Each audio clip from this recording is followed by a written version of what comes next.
प्यारे विद्यार्थियों नमस्कार। स्वागत है आप सभी का आपके अपने चैनल गोल्डन पाठशाला में। दोस्तों आज की इस वीडियो में सेट पेपर के अंतर्गत सोशल साइंस यानी सामाजिक विज्ञान का एक और मॉडल पेपर आप सभी के लिए प्रस्तुत है। इस वीडियो में पूछे गए सभी प्रश्न आपकी परीक्षा की दृष्टि से बेहद महत्वपूर्ण है और 2021 की परीक्षा में ऑलरेडी बच्चों पूछे जा चुके हैं, इसलिए आप सभी के लिए ये वीडियो बहुत ही खास होने वाला है। आप सभी लोग ईमानदारी से टेस्ट दीजिएगा और लास्ट में आप लोग बताइएगा कि कितने क्वेश्चन आपके सही हुए हैं। 126 नंबर प्रश्न बच्चों है, नवीकरणीय संसाधन का उदाहरण क्या है? कोयला, पेट्रोलियम, पवन ऊर्जा, प्राकृतिक गैस। तो यहाँ पर देखो नवीकरणीय संसाधन की बात करता है तो ये हो जाएगा आपका पवन ऊर्जा, यानी तीसरा ऑप्शन सही आंसर हो जाएगा। तो 26 का अगर आप तीसरा ऑप्शन टिक कर रहे हैं तो बिल्कुल सही आंसर आप दे रहे हैं। 27 नंबर प्रश्न है, जल दिवस कब मनाया जाता है? 22 अप्रैल, 22 मार्च, 22 मई या 22 जनवरी। तो जल दिवस जो है प्रत्येक वर्ष 22 मार्च को मनाया जाता है, इसका दूसरा ऑप्शन सही आंसर हो जाएगा। 22 अप्रैल को प्रतिवर्ष पृथ्वी दिवस के रूप में मनाया जाता है, तो ये भी प्रश्न आपसे पूछा जा सकता है। 28 नंबर प्रश्न है, तीव्र ढालों पर मृदा अपरदन रोकने के लिए सर्वाधिक उपयुक्त विधि कौन सी है? रक्षक मेखला, सर्वोच्च रेखीय जुताई, मल्चिंग या वेदिका कृषि। तो 28 का सही आंसर है ऑप्शन नंबर 4 वेदिका कृषि। 129 नंबर प्रश्न है, अधात्विक खनिज का उदाहरण कौन सा है? मैग्नीज, सोना, अभ्रक या सीसा। तो यहाँ पर जो है अधात्विक खनिज की बात करता है तो अभ्रक जो है ये अधात्विक खनिज है, तीसरा ऑप्शन सही आंसर हो जाएगा। 130 नंबर प्रश्न है, ऊर्जा का गैर परंपरागत स्रोत क्या है? गैर परंपरागत जिसका हम परंपरा से यानी पुराने टाइम से यूज नहीं करते आ रहे हैं, तो परमाणु ऊर्जा, पेट्रोलियम, कोयला, प्राकृतिक गैस। तो यहाँ पर परमाणु ऊर्जा आपका राइट आंसर हो जाएगा, क्योंकि पेट्रोलियम है, कोयला है, प्राकृतिक गैस है, इसका इस्तेमाल तो बहुत समय से होता चला आ रहा है। परमाणु ऊर्जा जो है अब लाटेस्ट जो है यूज में आने लगी है, इसलिए आपका पहला ऑप्शन सही आंसर हो जाएगा। 131 नंबर प्रश्न है, किस फसल को सुनहरा रेशा भी कहा जाता है? कपास, चाय, पटसन या फिर कॉफी। तो सुनहरा रेशा कहते हैं पटसन को, तीसरा ऑप्शन सही आंसर हो जाएगा। 132 नंबर प्रश्न है, जनगणना 2011 के अनुसार भारत की जनसंख्या का औसत घनत्व कितना है प्रति वर्ग किलोमीटर? 382, 296, 375 या फिर 352। तो 382 जो है आपका राइट आंसर है, ऑप्शन नंबर फर्स्ट इसका राइट आंसर हो जाएगा। अच्छा नेक्स्ट क्वेश्चन की बात करते हैं। 133 नंबर, क्षोभमंडल की औसत ऊंचाई कितनी है? क्षोभमंडल की औसत ऊंचाई कितनी है? 13 किलोमीटर, 50 किलोमीटर, 80 किलोमीटर या फिर 400 किलोमीटर। तो क्षोभमंडल की औसत ऊंचाई 13 किलोमीटर है, इसका पहला ऑप्शन सही आंसर हो जाएगा। 134 नंबर प्रश्न है, स्थानीय पवन का उदाहरण है व्यापारिक पवन, चिनूक, पछुआ या ध्रुवीय। तो स्थानीय पवन है बच्चों चिनूक, इसमें दूसरा ऑप्शन सही आंसर हो जाएगा। अब ये भारत में जो है इसको लू कहा जाता है और चिनूक कहाँ कहते हैं? तो चिनूक आपका अमेरिका में कहा जाता है चिनूक, और भारत में लू कहा जाता है स्थानीय पवन। और 35 नंबर प्रश्न है, उष्णकटिबंधीय चक्रवातों को संयुक्त राज्य अमेरिका में क्या कहा जाता है?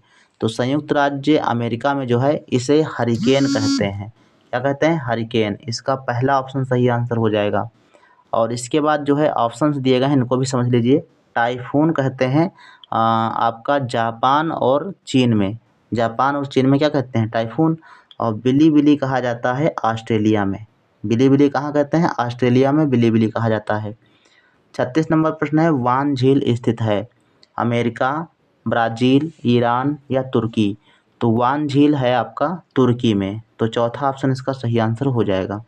137 नंबर प्रश्न है, कालाहारी मरुस्थल स्थित है उत्तरी अमेरिका, दक्षिणी अमेरिका, जो है उत्तरी अफ्रीका या दक्षिणी अफ्रीका। तो कालाहारी मरुस्थल जो स्थित है वो दक्षिणी अफ्रीका में है, इसका चौथा ऑप्शन सही आंसर हो जाएगा।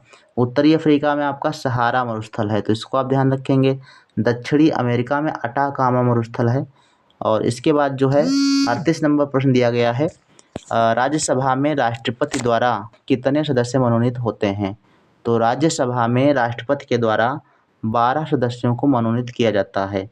इसका पहला ऑप्शन सही आंसर हो जाएगा। 39 नंबर प्रश्न है, नागरिकों को जीवन का मौलिक अधिकार कौन से अनुच्छेद से मिलता है? तो जीवन का मौलिक अधिकार अनुच्छेद 19, अनुच्छेद 21, अनुच्छेद 20 या फिर अनुच्छेद 22। तो अनुच्छेद 21 के तहत जो है जीवन जीने का मौलिक अधिकार जो है प्राप्त होता है। इसका तीसरा ऑप्शन सही आंसर हो जाएगा। 40 नंबर प्रश्न है, संविधान की व्याख्या का अधिकार किसे है? संविधान की व्याख्या का अधिकार किसे है? कार्यपालिका, व्यवस्थापिका, राष्ट्रपति या न्यायपालिका? तो कानून की व्याख्या का अधिकार होता है न्यायपालिका को। ऑप्शन नंबर 4 आपका राइट आंसर हो जाएगा। 141 नंबर प्रश्न है, राजस्थान विधानसभा में निर्वाचित क्षेत्रों की संख्या है। यहाँ पर विधानसभा की बात करता है तो विधानसभा में राजस्थान की विधानसभा में जो है 200 सीटें हैं, मतलब 200 निर्वाचित क्षेत्र हैं। तो इसका पहला ऑप्शन सही आंसर हो जाएगा। 142 नंबर प्रश्न कहता है कि राज्य सरकार का संवैधानिक मुखिया होता है। अब ये देखो, जितने भी हमने अभी तक पेपर पढ़ा है सब में लगभग ये क्वेश्चन पूछा गया। तो राज्य का संवैधानिक मुखिया कौन है? राज्यपाल होता है। इसका चौथा ऑप्शन सही आंसर है। 43 नंबर प्रश्न है, कौन संसद का अंग नहीं है? तो कौन सा है जो संसद का अंग नहीं है? लोकसभा, राष्ट्रपति और राज्यसभा और इसके बाद है राज्यपाल। तो राज्यपाल जो है ये आपका संसद का भाग नहीं है। और संसद जो है 3 अंगों से मिलकर बनी होती है। संसद के 3 भाग होते हैं, राज्यसभा, लोकसभा और राष्ट्रपति। चौथा ऑप्शन आपका नहीं होता, इसलिए ऑप्शन नंबर 4 सही आंसर है। 144 नंबर प्रश्न है, स्वच्छ भारत अभियान की शुरुआत कब हुई थी? स्वच्छ भारत अभियान की शुरुआत कब हुई? 2 अक्टूबर 2014, 2 अक्टूबर 15, 2 अक्टूबर 16, 2 अक्टूबर 17। तो स्वच्छ भारत मिशन की शुरुआत हुई थी 2 अक्टूबर 2014 को। तो पहला ऑप्शन सही आंसर है। 45 नंबर प्रश्न है, जनगणना 2011 के अनुसार राजस्थान में महिला साक्षरता प्रतिशत कितना है? तो महिलाओं की साक्षरता का दर कितनी है? तो सही आंसर है ऑप्शन नंबर 3, 52.12%। और पुरुषों की कितनी है? तो 79.2। और अगर कुल साक्षरता की बात करेंगे तो 66% है, 66.17%। 46 नंबर प्रश्न है, राज्यपाल पद पर नियुक्ति हेतु न्यूनतम आयु आवश्यक है? 30 वर्ष, 25 वर्ष, 35 वर्ष। तो राज्यपाल की नियुक्ति के लिए कम से कम 35 वर्ष होना जरूरी है। इसका तीसरा ऑप्शन सही आंसर हो जाएगा। राज्यपाल और राष्ट्रपति की नियुक्ति के लिए कम से कम 35 वर्ष की आयु पूरी होनी चाहिए और मुख्यमंत्री और प्रधानमंत्री के लिए 25 वर्ष की आयु न्यूनतम होनी चाहिए। 47 नंबर प्रश्न है, निम्नलिखित में से दक्षिण भारत का प्रमुख राजवंश था? चोल वंश, गुर्जर प्रतिहार वंश, चौहान वंश या गुहिल वंश? तो यहाँ पर देखेंगे तो गुर्जर प्रतिहार वंश, चौहान वंश और गुहिल वंश ये सभी उत्तर भारत के राजवंश थे, या हम कह लें कि उत्तर पश्चिमी क्षेत्र में ये शासन करते थे। दक्षिण भारत में आपका चोल वंश था। इसका आपका पहला ऑप्शन सही आंसर हो जाएगा। चोल वंश में आपने राजेंद्र चोल का नाम सुना होगा, सबसे प्रतापी राजा था। 48 नंबर प्रश्न है, कान्हड़ देव शासक था? कान्हड़ देव शासक कहाँ कहाँ का था? अजमेर, जालौर, रणथंभौर या मेवाड़? तो इसमें आपका दूसरा ऑप्शन सही आंसर हो जाएगा, जालौर के शासक थे। 49 नंबर प्रश्न है, दिवेर युद्ध कब हुआ था?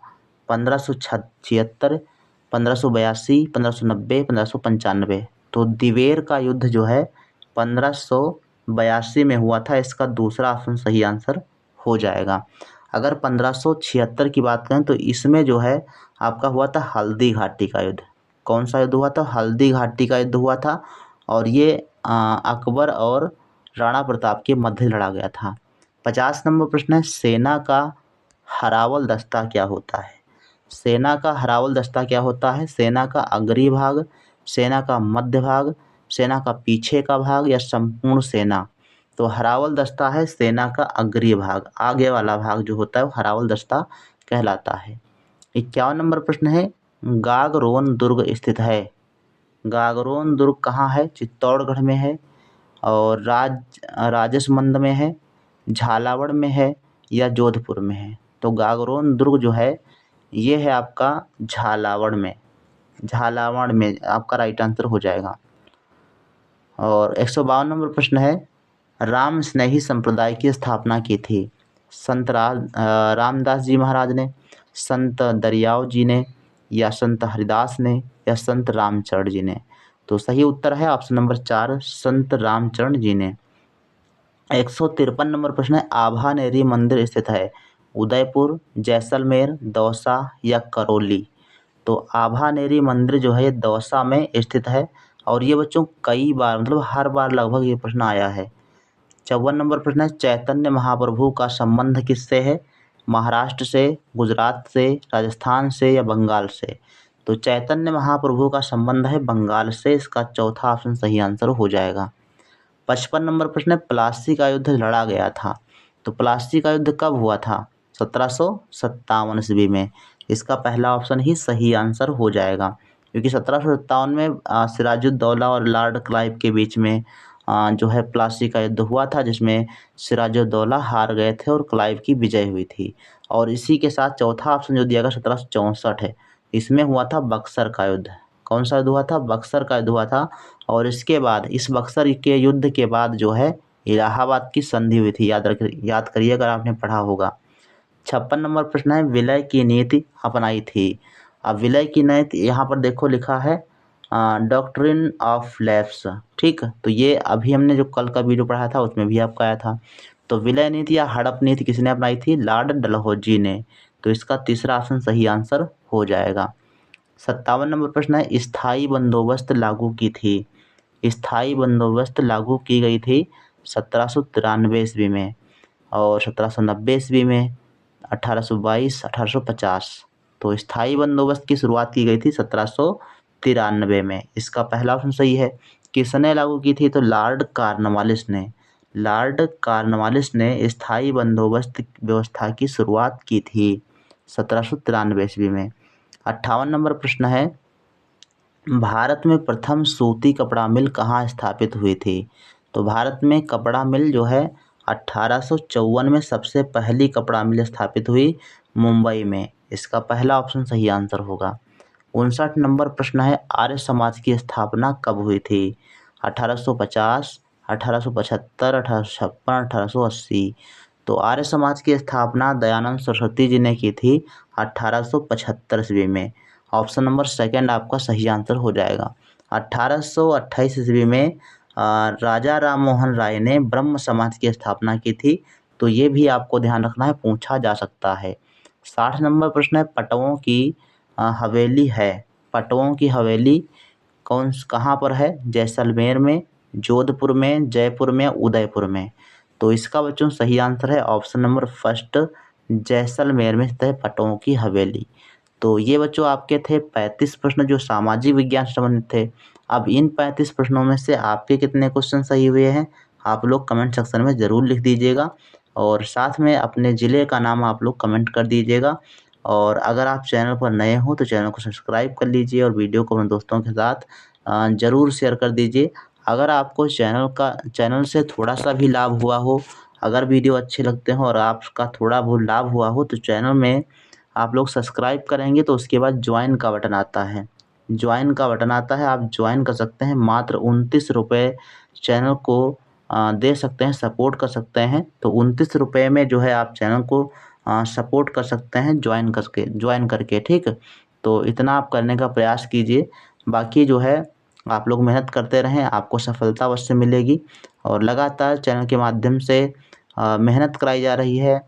हमने 2013 से लेकर 23 तक लगातार जो है previous year question paper upload कर दिए हैं। तो अगर आपने अभी तक नहीं देखा है तो प्लेलिस्ट में जाकर देख सकते हो।